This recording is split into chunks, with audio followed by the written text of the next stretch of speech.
மாற்கு அதிகாரம் 7. எருசலேமிலிருந்து வந்த பரிசேயரும் வேதபாரகரில் சிலரும் அவரிடத்தில் கூடிவந்தார்கள். அப்பொழுது அவருடைய சீஷரில் சிலர் கழுவாத அசுத்த கைகளிலாலே போஜனம் பண்ணுகிறதை அவர்கள் கண்டு குற்றம் பிடித்தார்கள். ஏனெனில் பரிசேயர் முதலிய யூதர் அனைவரும் முன்னோர்களின் பாரம்பரியத்தைக் கைக்கொண்டு அடிக்கடி கைகழுவினாலொழியச் சாப்பிடமாட்டார்கள்.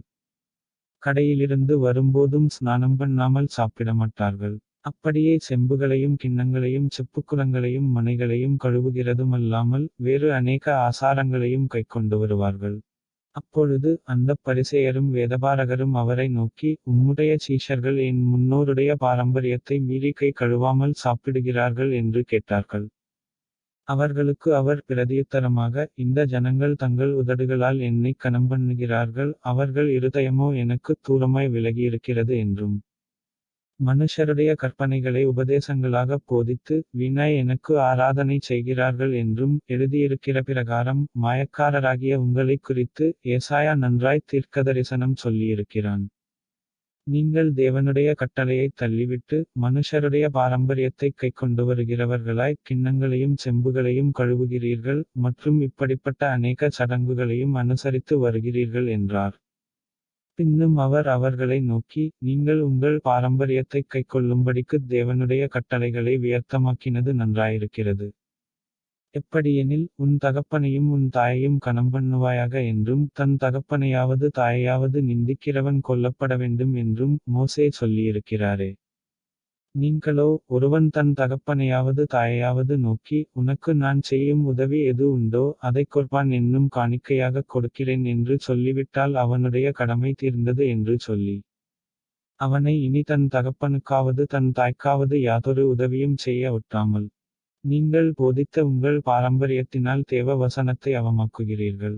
இதுபோலவே நீங்கள் மற்றும் அநேக காரியங்களையும் செய்கிறீர்கள் என்று சொன்னார். பின்பு அவர் ஜனங்களெல்லாரையும் வரவழைத்து அவர்களை நோக்கி, நீங்கள் எல்லாரும் எனக்குச் செவிகொடுத்து உணருங்கள். மனுஷனுக்குப் புறம்பே இருந்து அவனுக்குள்ளே போகிறதொன்றும் அவனைத் தீட்டுப்படுத்தமாட்டாது, அவன் உள்ளத்திலிருந்து புறப்படுகிறவைகளே மனுஷனைத் தீட்டுப்படுத்தும். கேட்கிறதற்கு ஒருவன் காதுள்ளவனாயிருந்தால் கேட்கக்கடவன் என்றார். அவர் ஜனங்களை விட்டு வீட்டுக்குள் பிரவேசித்தபோது அவருடைய சீஷர்கள் அவர் சொன்ன உவமையைக் குறித்து அவரிடத்தில் விசாரித்தார்கள். அதற்கு அவர், நீங்களும் இவ்வளவு உணர்வில்லாதவர்களா? புறம்பே இருந்து மனுஷனுக்குள்ளே போகிறதொன்றும் அவனைத் தீட்டுப்படுத்தமாட்டாதென்று நீங்கள் அறிந்து கொள்ளவில்லையா? அது அவன் இருதயத்தில் போகாமல் வயிற்றிலே போகிறது, அதிலிருந்து எல்லாப் போஜனங்களின் அசுத்தங்களையும் கழிக்கிற ஆசனவழியாய் நீங்கிப்போகும். மனுஷனுக்குள்ளே இருந்து புறப்படுகிறதே மனுஷனைத் தீட்டுப்படுத்தும். எப்படியெனில், மனுஷருடைய இருதயத்திற்குள்ளிருந்து பொல்லாத சிந்தனைகளும் விபசாரங்களும் வேசித்தனங்களும் கொலைபாதகங்களும் களவுகளும் பொருளாசைகளும் துஷ்டத்தனங்களும் கபடும் காமவிகாரமும் வன்கண்ணும் தூஷணமும் பெருமையும் மதிகேடும் புறப்பட்டு வரும். பொல்லாங்கானவைகளாகிய இவைகளெல்லாம் உள்ளத்திலிருந்து புறப்பட்டு மனுஷனைத் தீட்டுப்படுத்தும் என்றார். பின்பு அவர் எழுந்து அவ்விடம் விட்டுப் புறப்பட்டு தீரு சீதோன் பட்டணங்களின் எல்லைகளில் போய் ஒரு வீட்டுக்குள் பிரவேசித்து ஒருவரும் அதை அறியாதிருக்க விரும்பியும் அவர் மறைவாயிருக்கக் கூடாமற் போயிற்று. அசுத்த ஆவிபிடித்திருந்த ஒரு சிறுபெண்ணின் தாயாகிய ஒரு ஸ்திரீ அவரைக் குறித்துக் கேள்விப்பட்டு வந்து அவர் பாதத்தில் விழுந்தாள். அந்த ஸ்திரீ சீரோபெனிக்கியா தேசத்தாளாகிய கிரேக்க ஸ்திரீயாயிருந்தாள். அவள் தன் மகளை பிடித்திருக்கிற பிசாசைத் துரத்திவிட வேண்டுமென்று அவரை வேண்டிக்கொண்டாள். இயேசு அவளை நோக்கி, முந்திப் பிள்ளைகள் திருப்தியடையட்டும், பிள்ளைகளின் அப்பத்தை எடுத்து நாய்க்குட்டிகளுக்குப் போடுகிறது நல்லதல்ல என்றார்.